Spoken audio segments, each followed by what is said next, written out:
Never refuse an assignment, except when there is a conflict of interest, a potential of danger to you or your family, or you hold a strongly biased attitude about the subject. Under focus, newscasters cannot call attention to themselves by being too attractive or too unattractive. The news anchor is exactly that, an anchor, a center, a focus. The code of the road is, if there is anything to eat, eat. If there is a place to sit, sit. If there is a restroom, go. The single life is not one I willingly chose for myself. When I was a little girl in the 1950s, it would not have been possible for me to say, I want to be an anchorwoman when I grow up. What is the value of sticking a microphone in a man's face right after he has learned of his wife's death? News reporting is a cycle.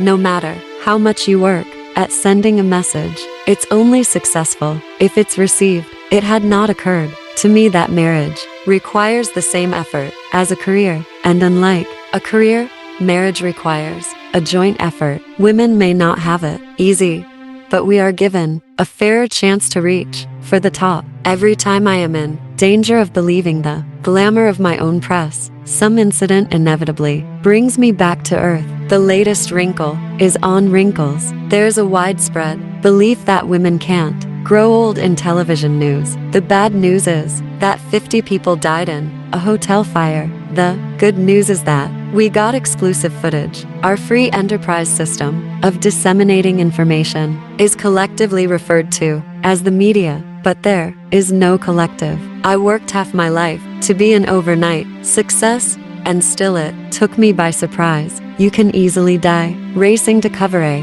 bank robbery as you can in a war zone. The most important event I covered was the Panama Canal debate, which dragged on for months. To get it first is important, but more important is to get it right. Being a novelty had its advantages. In the beginning, my mother humored me when I told her I wanted to be a reporter. A fact of modern life is that it takes women longer to get ready than men. In real life, events seem much less dramatic when for so long you can't get a job for reasons that seem specious. You finally do have it. You are constantly afraid of losing it. Anyone who writes an autobiographical work at the age of 34 is at best presumptuous. It occurred to me that it was time to set the record straight. In every interview I have ever read or seen or taken part in, the final question in our future-oriented society is always, what next?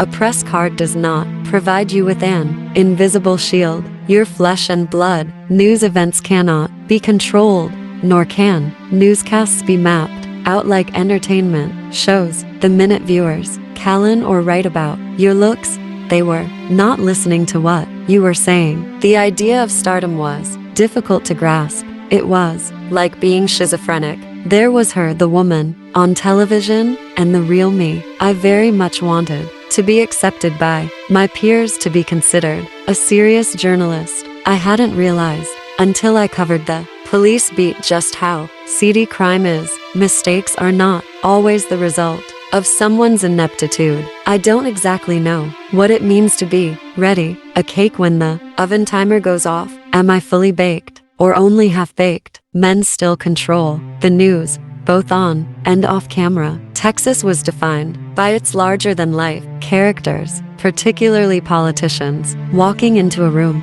filled with people you don't know but who know you brings out your worst vulnerabilities. No matter how many goals you have achieved, you must set your sights on a higher one.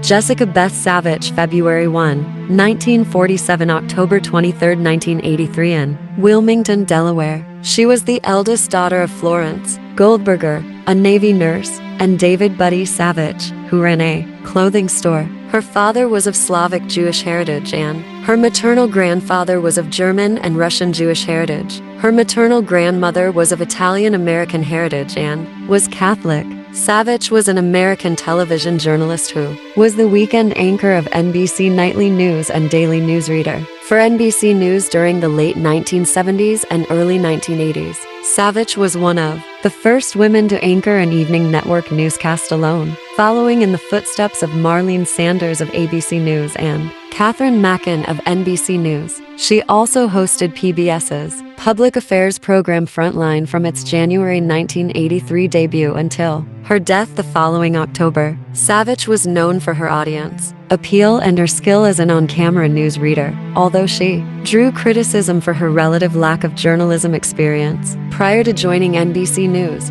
she was a popular local anchorwoman in Philadelphia, and before that, while working at a Houston television station, she was the first female news anchor in the South. Savitch gave the main address at Ithaca College's 1979 commencement, at which she was awarded an honorary doctorate of humane letters. In 1980, she was elected to the Ithaca College Board of Trustees. The school's television studio A is named in honor of Savitch, and the college's Jessicasavitch Communications Scholarship was established to support students in the Roy H. Park School of Communications who demonstrate excellence, achievement, and promise in the field of broadcast journalism. The broadcast pioneers of Philadelphia posthumously inducted Savitch into their Hall of Fame in 2006.